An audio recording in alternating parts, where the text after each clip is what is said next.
Oh goodness.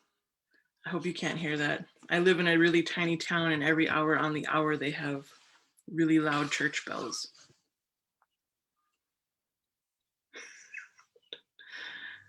All right, Rosanna, why don't you hit the live button? Here we go.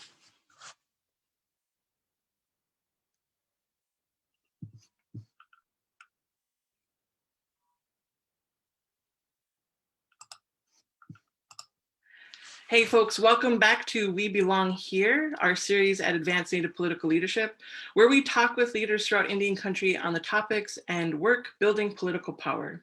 That includes educating our public on positions that impact our lives.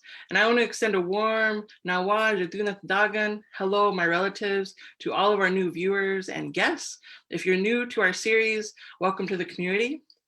Every couple of weeks, we drop a new episode, having conversations with elected leaders, candidates about building and protecting power for Indigenous people.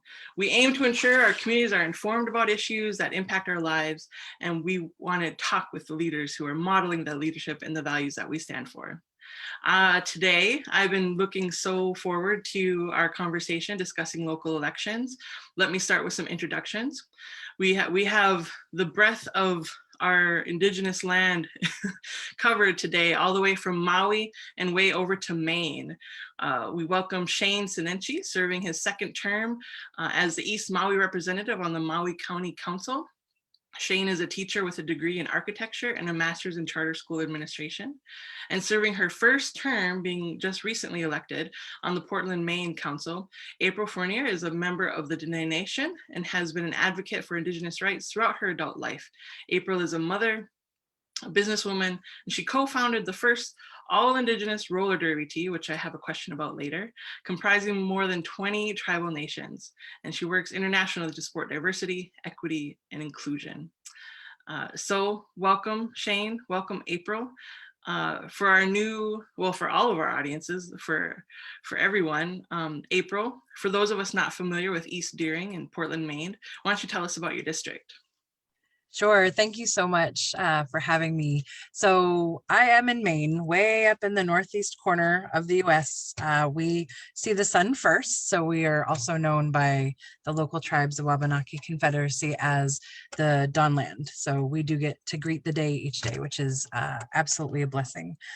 So East Deering is part of Portland. Portland is the largest city in Maine. We have just under 67,000 people, and it's truly a port.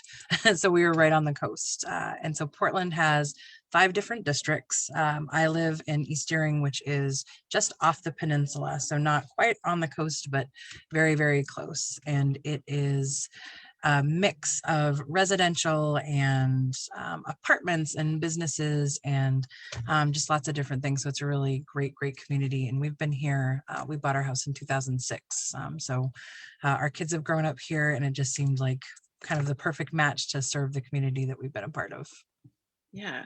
And Shane, similar question. Tell us about your district over in Maui County.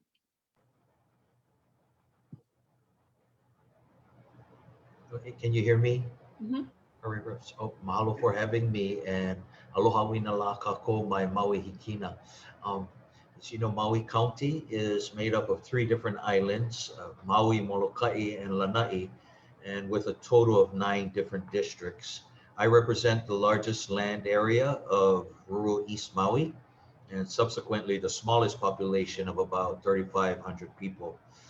During election time, I rely on the larger populated areas of central Maui, a total of around 107,000 registered voters countywide. In November, I won my election by about 5,000 votes. It's important to note that we ran our campaign as a slate of Native Hawaiian progressive candidates. Nice. So collectively, we campaigned with our counterparts within our own districts and vice versa. Some of the political PACs that supported us as a slate produced signs and banners with all of our 9 candidates' pictures on them. In 2018, 5 of us got into office, and this year we were successful again in getting our progressive 5 candidates back into office, enough to solidify a majority vote on the county council. So to reiterate, 5 out of 9 for county council, 13 out of 25 senators at the state legislature, and 26 representatives out of 51 district representatives. So these are the magic numbers for us to strive for at all the different levels of the legislative branches. That's power. Thank you for sharing that. In a later episode, we will actually want to talk about slate candidates and down ballot voting and what the differences are between those two styles of voting and running a campaign. So I appreciate you kind of teasing that for some later episodes. We might have to have you back. The parity we're trying to establish with Native leaders in elected office across this country can be overwhelming, but to see states like Hawaii and Montana and others have more and more Indigenous and Native leaders running for office is pretty incredible. So I appreciate your story and the work that you're all doing to build Native power. I got a couple questions. April, I just loved watching your campaign. And your website says that your passion for helping others stems from your experience as a parent. Can you tell us more about how you saw a need which led to you running for office? Yeah, absolutely. So I am the mom of 4. I really was, when we moved here in 2006, our now oldest son was just entering kindergarten. And so we've been with the same school district now for the last almost 15 years. And so just seeing and experiencing things as a parent. So going through school budgets, learning about the curriculum.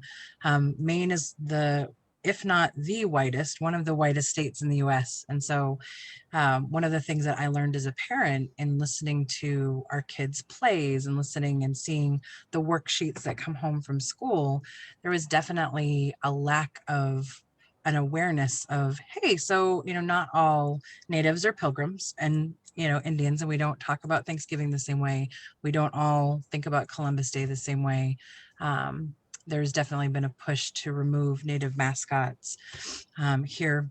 But even more than that, just my youngest child was diagnosed with autism at 2. And so as 2 working parents, fairly affluent and kind of well-educated, still navigating the systems of care for him, trying to find childcare and preschool and therapies to get him the services that he needed to be able to develop and advance was incredibly challenging. And it just really called to me so much that I actually changed occupations and went from working in the business world doing project management to being an early childhood special educator, which is what I continue to do now. But working with families in that aspect, I really started to see within our own city, and we're the biggest city, so we shoulder a lot of social services for the state, but I started to see the disconnects and the left hand not talking to the right hand, and parents just struggling to get their children food or healthcare or transportation to doctor's appointments. And that really came to a head when COVID hit. So we started to see, as we sent children home to do school, as we sent workers home to access their workplaces remotely, we really started to see the inequities that existed within our school districts, within our city and social services. And so all of those things for me really started to call to, you have to do something. You can't just sit on the sidelines anymore. You know too much. You have the skills to do it. You really need to just get out there and do it. And so I definitely think my children have kind of always been the catalyst for the different things that I've done as a mom and the things that I've chosen to do now moving into political office. But yeah, they definitely were the fuel for that fire for sure. Yeah, very cool. And just to see those systemic pieces where you can make a difference for sure. Shane, tell us about your county too. I know it's a very different being in occupied American territories, if you will, which I have another question for later. But what was that moment where you decided to run for office?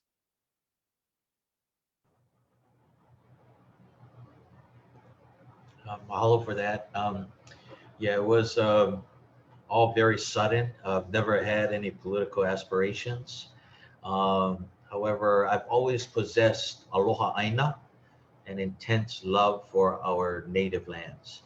And so, like April, during the past 20 years of teaching special education, I also involved myself in community issues and advocacy from a cultural perspective, and mainly making sure that our native voices were represented and heard, and that our native gathering rights and access to shorelines and mountains were still intact, especially with local, state, and federal agencies. I believe this involvement helped me to navigate the political process and access our local rules and procedures.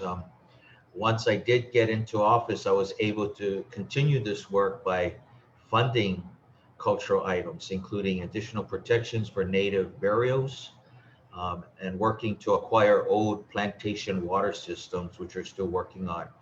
I was also able to propose a county Department of Agriculture to establish food security on the island and to address the 90% of imports that come from the US mainland. But I think more importantly, this new department will help to keep agriculture zone lands for food production for our people and not for mass development. And it will also preserve our precious water resources for agriculture use. So, I think that's a pretty a fundamental right for folks, is to have that food security. And the narrative of Hawaii, and even at where I am in rural Western North Dakota, corporate farms and agriculture production has really pushed aside small family operations where we can feed ourselves. I come from an area that they dammed us. So they flooded our entire river bottom where we could no longer grow our food. So 90% of our people were relocated and all of a sudden dependent on these foreign food systems that didn't give us the nutrition that we needed as our indigenous population. And I can see that where so many people really romanticize the islands, but maybe don't know the impact of what it is to produce sugarcane and pineapples and the different food crops that you've seen there. So that's incredible that you were able to produce moves like that to preserve food security for individual families. um, uh, April, you talked about being a parent of four and having a child with special needs, and you're a community builder. You're an elected leader now.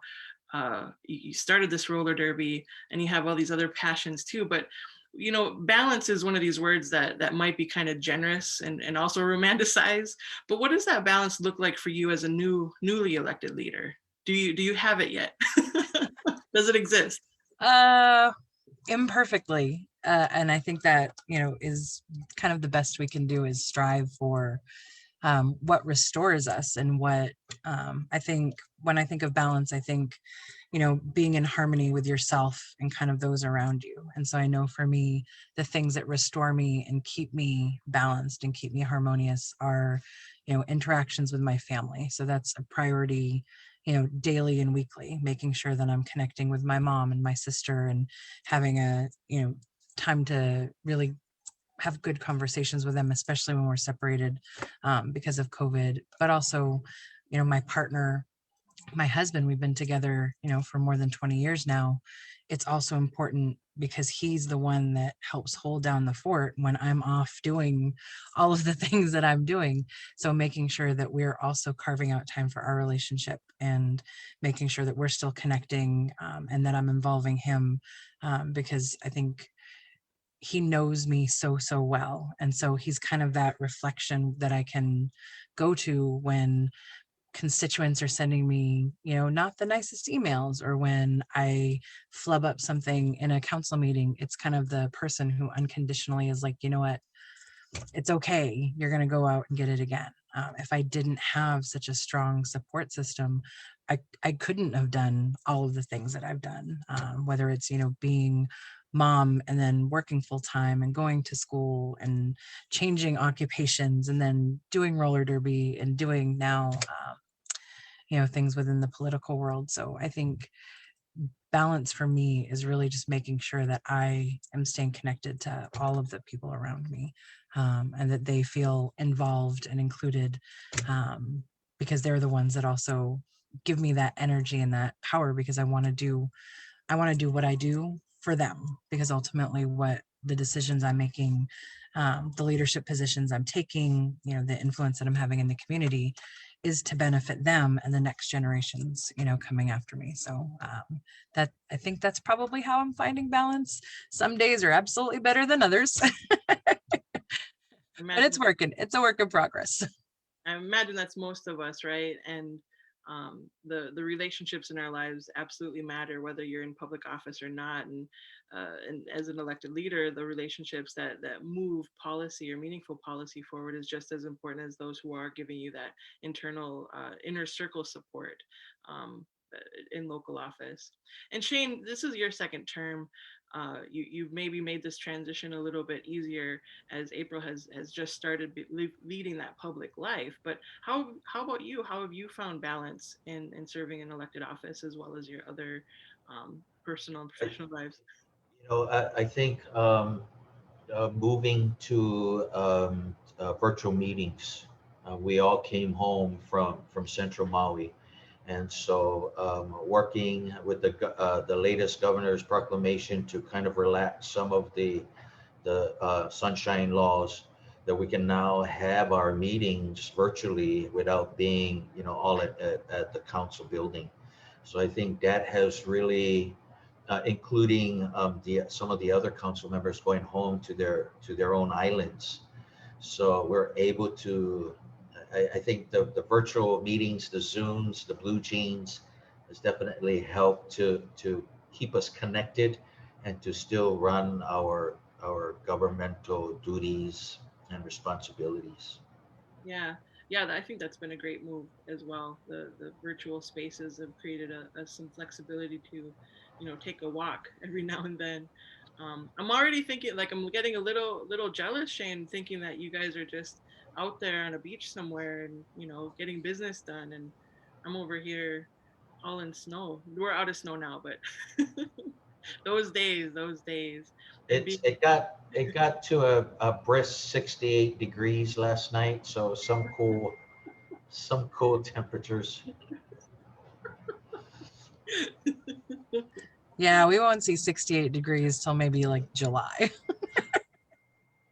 we're starting to see them here. They're starting to roll in now in the Midwest. So we're starting to see some 60-degree weather. So oh, this is awesome. Shane, I have another question for you though too. Like I mentioned before, many folks may not know this about Native Hawaiians, but they're not a federally recognized Indigenous population in the country. And what is it like being an elected leader under essentially an American occupation? And I hope that wording is okay. Being a Native Hawaiian and trying to work within the system to better the lives and communities of Native Hawaiians. Mahalo for the question, Prairie Rose. Yeah, this has been a contentious issue for Native Hawaiians who still believe that the Hawaiian Kingdom was illegally overthrown and that we're still an occupied, militarily occupied by the United States. At our inauguration, Native Hawaiian candidates, we consulted with Dr. Keanu Sai, who's a Native political analyst, about serving on the county council and within the state managed system. Dr. Keanu Sai did tell us that at the inception of the county councils, when it was created by Aloha Aina Native groups that wanted more local representation and was in opposition to federally appointed state governors at the time back in 1908. So that kind of gave us some reprieve that, okay, the councils were created by our kupuna. Dr. Keanu Sai also stated that should occupation status apply, that the occupied governing body should also continue to provide government services to the occupied populace, of which our current council does. So he answered some of our questions that we're still operating in that kind of government governing role. I'd also like to add that, Native patriots have issues, especially when the state of Hawaii sends Native Hawaiian prisoners to mainland prisons because they feel they are violating international law by sending our Native peoples out of the state. But lastly, in response to federal recognition, many Native Hawaiians do not support federal recognition because they still believe we're a country that is in exile, and they do not want to be under federal rule. They still believe in national independence. However, we also have some Native tenants that believe that um, independence is not attainable in their lifetimes. And so they support federal recognition to receive continued funding for Native education, Native healthcare, and affordable housing, as was promised at the time of statehood. Yeah, it sounds incredibly complex when we look at treaty rights versus now occupied lands and their rights as citizens within these spaces and territories. Um, Having conversations about what we can, uh, what may look like then a concession to this superpower, right? Versus who are we as the kingdom, and what can we do to leverage that sovereignty, which is very similar to what we face in the tribes, where sovereignty is something to be leveraged, not necessarily hiding behind it. And the tools that we can have when we're building those nation to nation relationships as sovereign states and sovereign entities as indigenous people or tribes where I'm from, can be power. And like right now, our state legislature, for example, is deciding to do away with the mask mandate. We have schools who are saying we no longer need mask mandates, and our tribes are seeing the numbers, decrease within our borders because we mitigate risk by requiring masks and requiring, citizens to get, not requiring vaccinations, but opening up the opportunity for those within our territories and our boundaries to get vaccinated.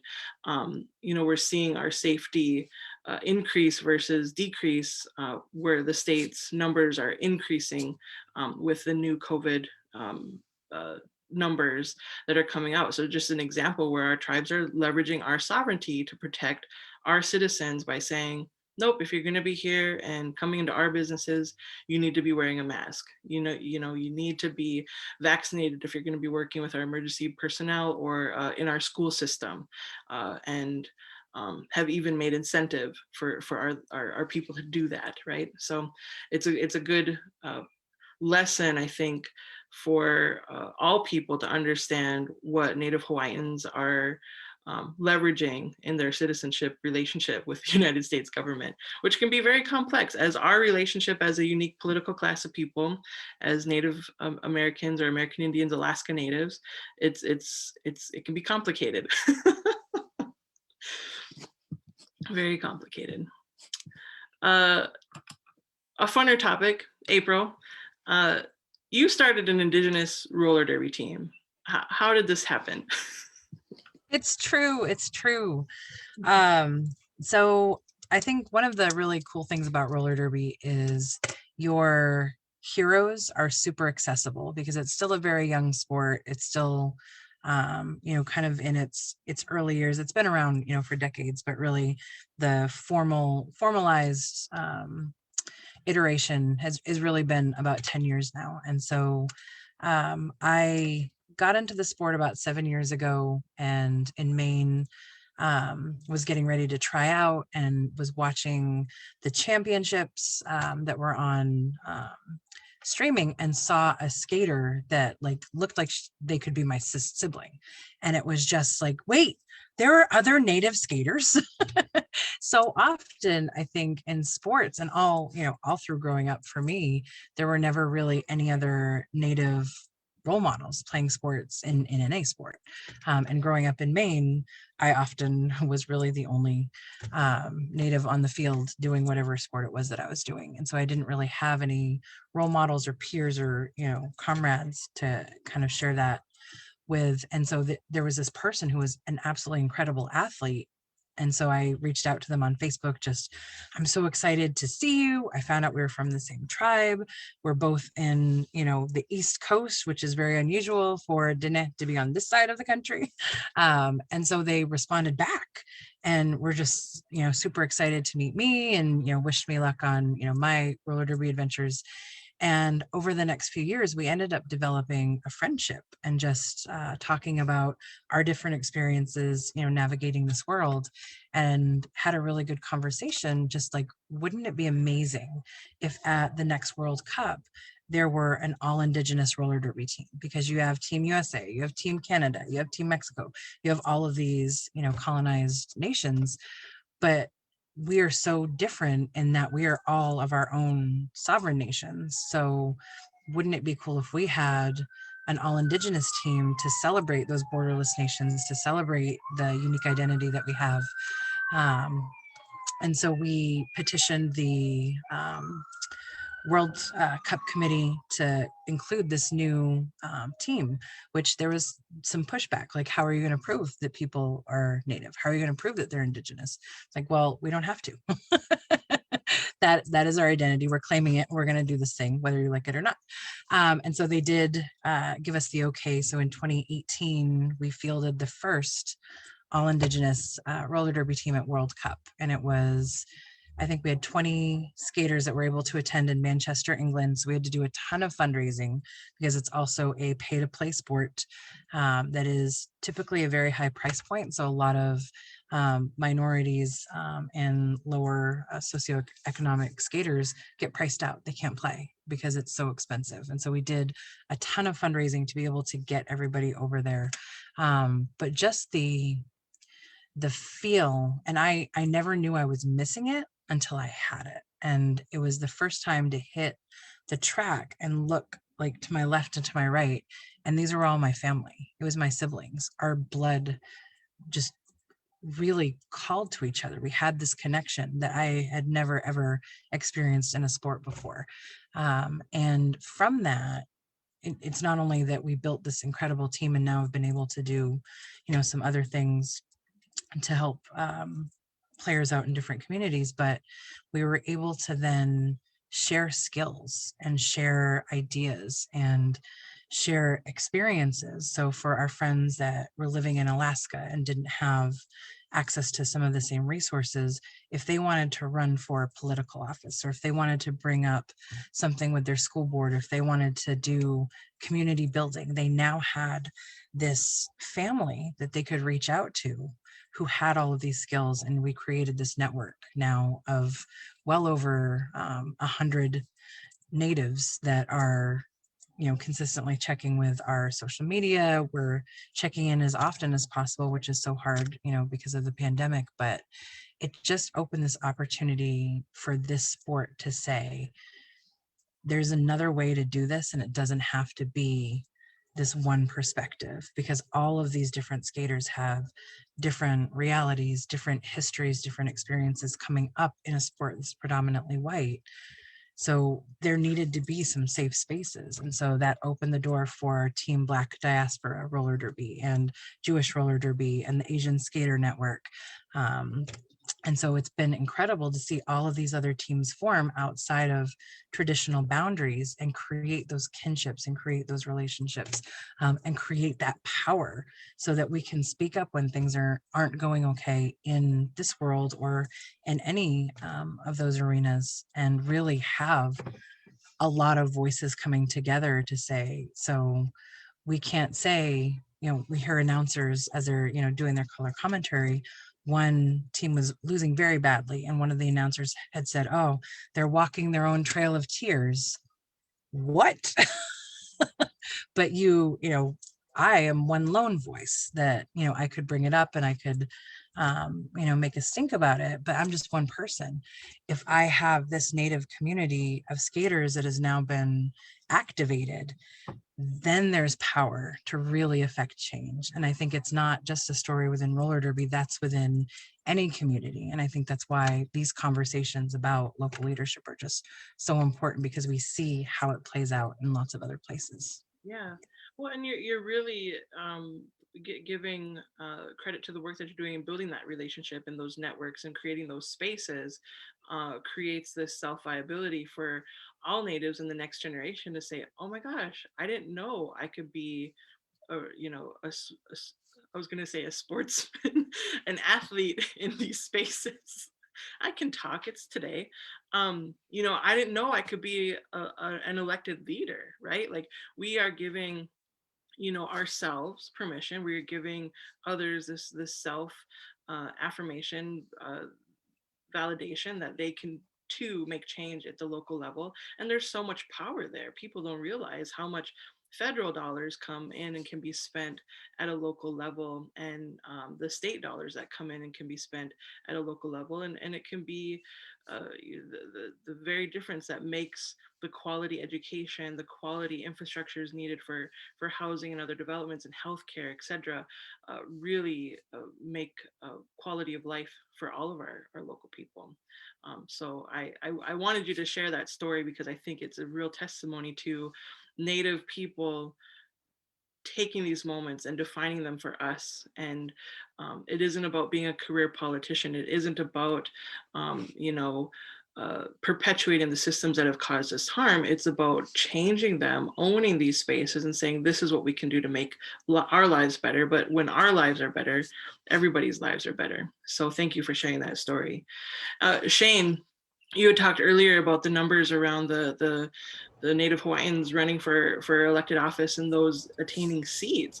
I have a question around that. Is there this trend to see more Native Hawaiians stepping into these power structures around them? Is that something that's growing there? I know that there's some more conservative candidates also coming up within Hawaii and to serve at, you know, state and national levels, but are we seeing kind of a more of a trend to see local offices held and served by our local community members there? Yeah, I think, mahalo for the question. I think it's an important advice to mention when considering for Native candidates and running is to organize with larger political groups and to seek their support. And for me personally, it was vital for my success since I'm from a small rural community. And so by running, we ran as a slate of candidates, all 9 of us. And by doing that, I received additional funding where I would not have otherwise received. Political groups like the Maui Pono Network and the Kuleana Academy, they sent us all to political campaign school to kind of help us learn campaign strategies, fundraising, political signage, speaking at political forums, as well as exposing us to other political candidates from the state legislature. So I think right now other counties are now seeing the value of running as a slate of candidates in their own counties, particularly when you're running in multiple districts like ourselves. So it's a proven strategy that has definitely worked for us. Yeah, thank you for that. I feel like there's definitely power in numbers, right? Where, you know, more of us running, some of us will get through, and change can happen. And at the local level, you know, we set a goal in the first 100 days of this administration to recruit 100 Native candidates, and we reached that number. Well, those who filled out our survey, right? And we'll post that link into the comment section on this video for folks to, if you're curious or wanting to run for local office, you know, check us out and fill out that survey because we'll be starting our trainings soon within the next quarter here. And I'm really excited about being this Native-led national organization that is recruiting and training Native candidates to run for office at all these levels. Right now in this country, we are seeing these justice moments happen around the dialogue with Black Lives Matters and No DAPL, you know, the pipeline and extractive industries happening across the country, Indigenous people stepping up and saying stop, right? Holding our federal elected offices accountable. But movement within Black Lives Matter, they really brought our Indigenous voices forward in the same vein. And April, I know you serve on the Portland Police Citizen Review Committee, and with the national dialogue around police actions, how are these national justice moments informing or affecting your role locally, or is it? I think that's a great question. So the interesting part about the police review subcommittee that we have is it's really, and it was disappointing once I got on and got to experience some of the meetings, because I thought, I was going to have the opportunity to really impact and have some oversight for how our law enforcement operations go.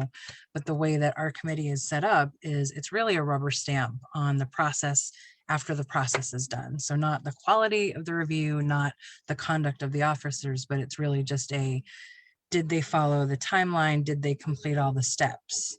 And then the committee says, yes, they followed the timeline and they completed all of the steps. And if you want to say, but I have some concerns about that officer's conduct, or I have some concerns about how this process was handled overall, or I don't, believe that this is the result that you should have come to, that's not the space for it to be heard. And that was just incredibly frustrating, because it felt like this committee was created 20 years ago to check a box, to say, all right, we need to have police oversight. We're going to create this committee. It doesn't actually have any power, and we're going to move on. But the wild thing to me is that this has been operating the same way for 20 years. Nobody stepped up to say, wait a minute, this is wild. Why are we doing this? And it was really just this last 2 years that the committee started to do some looking outside of our committee. So there's a group called NACOL, is the acronym, and it's the National Association for Police Oversight or something like that. But they hold like a national conference. They show lots of different models for how citizen oversight and police review really can work and be transformative.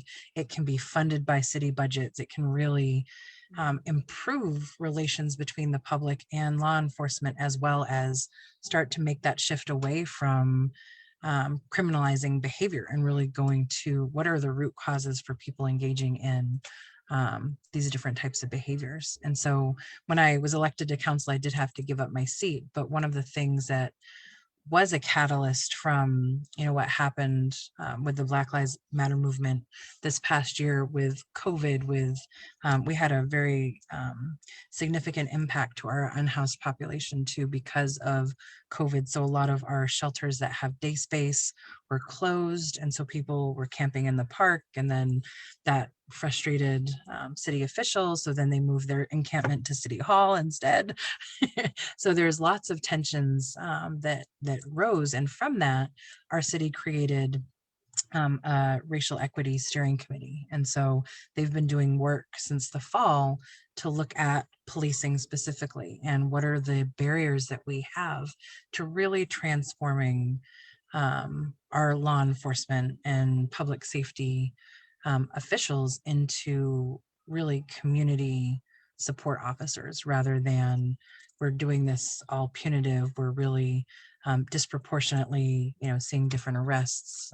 And then how do we really change the narrative to where we're looking at if we have people who have mental health issues, which is why they're engaging in some of the behaviors. We have mental health professionals go in and provide that support, that can provide a continuum of care, that can see after that one incident how they can help them find a path to recovery or find a path to treatment, rather than you get to go to jail, then you get to stay in jail, and then you get worse while you're in jail. So I think there's definitely lots of things that are really exciting that are happening.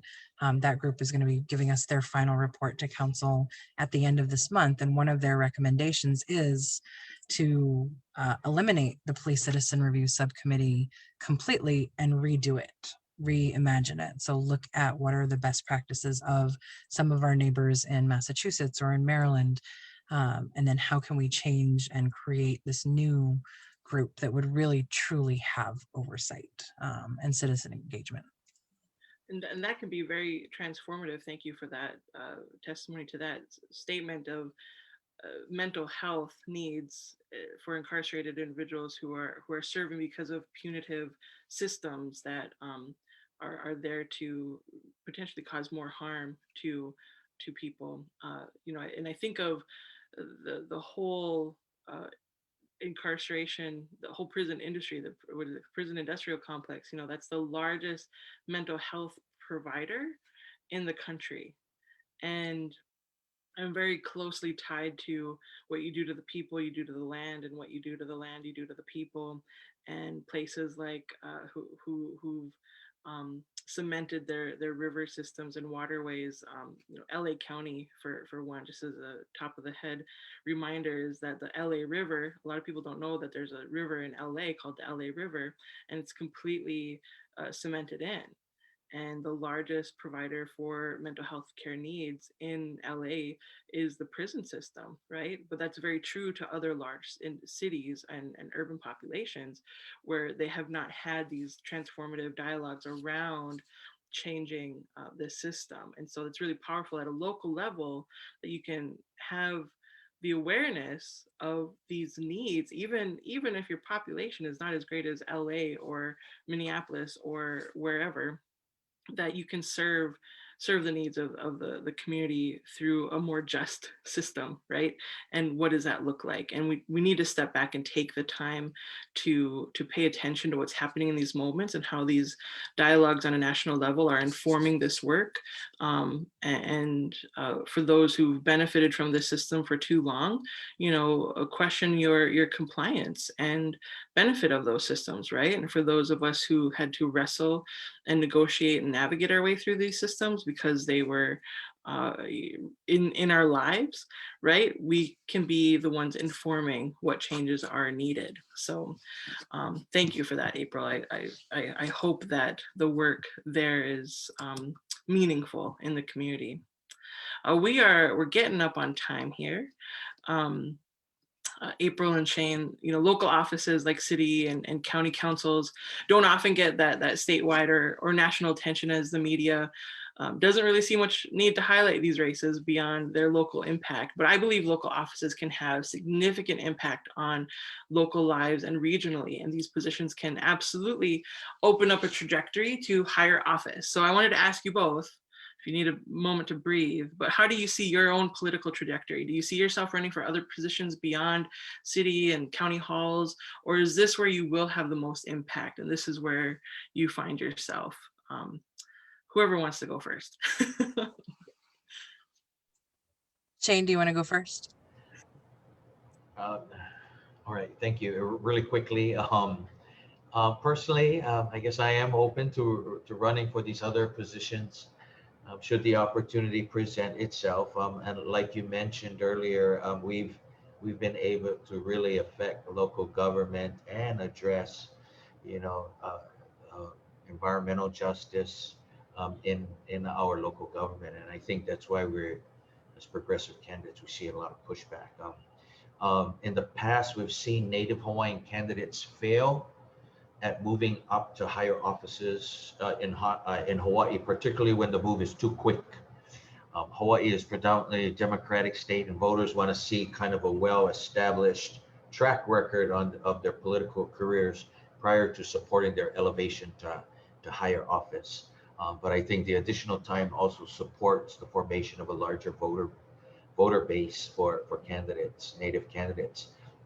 And just like at the national level, the longer our representatives are in office, the more seniority they acquire, and subsequently they're harder to unseat should we want to try and unseat them. I did wanted to add, during this last election season, we experienced huge sums of money coming from out of state in support of our competition, millions of dollars. And I guess, our progressive work on the islands to tax the hotel industry, to manage over tourism, and to address the conversions of our local housing stock to Airbnbs and short-term rentals had gotten the attention of all these out-of-state investors that see Hawaii as their personal investment portfolios, and so at the cost of our local quality of life. So, thereby, investing in hiring private PACs that pay for their own candidates that support a lower tax agenda. So just some of the intrinsic and extrinsic that are part of this political process that you need to be aware of. And so that's why I wanted to share you with that. So mahalo for the question. Yeah, no, that's protecting the sacred in my mind as well. The people are sacred, and if our needs are not being met, then we need to protect that. And how do we do that within the systems around us? So uh, that's incredible work that you're doing. April? Shane, there are so many parallels between Maine and Maui. The tourism industry, the people coming in, and the PACs, Airbnb funneled millions of dollars into one of our races because we had a citizens initiative to restrict the short-term rentals, and there were millions of dollars that were dumped into that local race, which was just wild. So it's funny to hear those parallels just so far away. For me, I think the impact of city council and school board just gets so undersold. But it's the perfect place, I think, to just really start to learn the ropes and engaging with communities, building relationships, building those coalitions, starting to just understand a little bit more about, the laws and ordinances and how to craft policy and how to win and negotiate with people. Because I think if you do advance to higher office, those are lots of conversations that you're going to have. So for me, I definitely think I'm not stopping here. I'm enjoying the breaking barriers and smashing expectations. I think for my race, I was running against a near incumbent who had already served 2 terms on school board and 2 terms on council, was endorsed by almost the entire sitting council, the mayor, the chamber of commerce, outspent me like 4-1. But it was I think the relationships I built with the voters, with the people who are going to benefit from my service, that really is what won me the votes. And I think that would be kind of my path if I'm going to move forward to the state house or to, the halls of DC. I think it's going to be it's definitely going to be a challenge. So we have, Susan Collins, who has been in office forever, and trying to unseat her for, a Senate race is going to be really difficult. So I think it would have to be not only building coalitions and support from people who agree with me with all my ideas and, my systems of belief. It's also, how do I win over or win the respect of the people who maybe don't agree with me all of the time? Because there is a part of Maine, once you go a little bit farther north, that's very conservative. And so they may have some significant concerns about voting for someone who's not familiar, does not completely share their values. So I think that's definitely the benefit of working in local office, starting to have those conversations, starting to build those skills and those tools, so that when I do run for higher office, I have, a pretty good constituent group who is really excited about what I've already done, but also have some really good skills for navigating those tricky waters. And I also have some really incredible role models who have paved the way to hopefully moving to higher office, like Sharice Davids and Deb Holland and Peggy Flanagan. All of these women have moved into those higher offices and just really smashed expectations. And now Deb Holland is the Secretary of the Interior, and it's incredible. And I don't know that I want to go all the way there, but I think there's just lots of possibilities and it's really exciting. But I think this first experience in local office is just, you can't match it. I've just learned so much already, and it's only been 4.5 months. I agree, that trajectory that you both laid out in these steps that need to be taken, right? You both live your values out loud and within these systems, and I hope that never is compromised, right?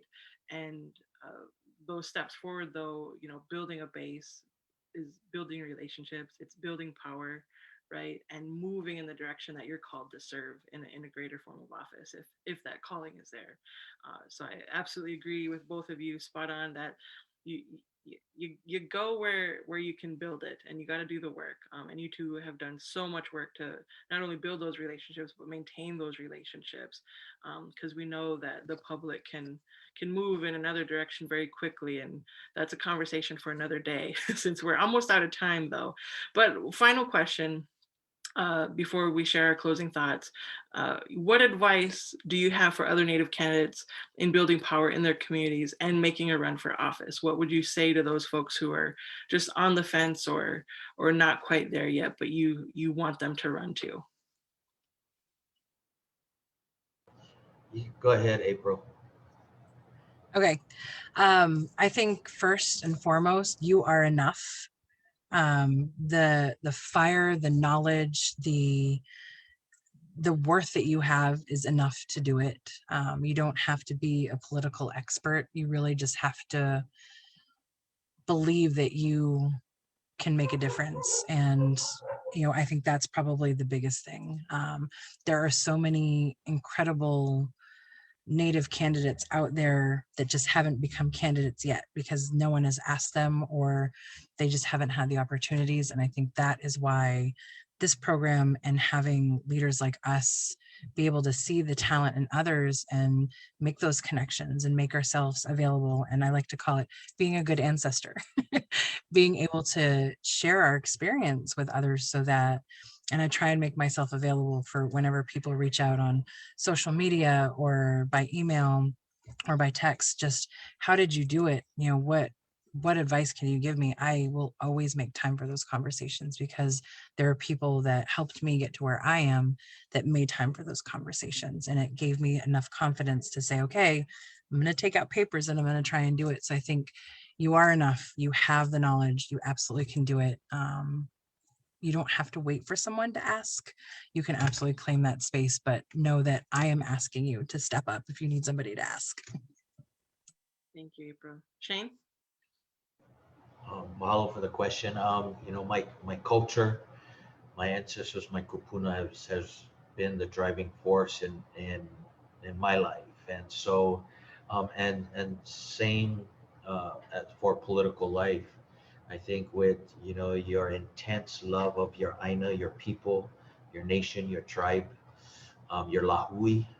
I mean that runs it, and through my experience, the more work you do from that cultural perspective, from your na'au, from your plexus, your center, more is given to you. I truly believe that, and more doors are open to you. So, to all of our other Native candidates, want to go ahead and pursue political life, just stick to your roots, stay in your culture, stay for the people, and and and that's where you're gonna get your support from your ancestors, your kupuna, and just holomua, continue the work. Well, thank you both so much for your time and joining us this evening and this afternoon across the globe here. We greatly appreciate your insight and your advice and your wisdom as experience grows serving in public office and serving locally. Thank you for joining us at Advanced Native Political Leadership, and thank you to our audience. We'll see you in a few weeks.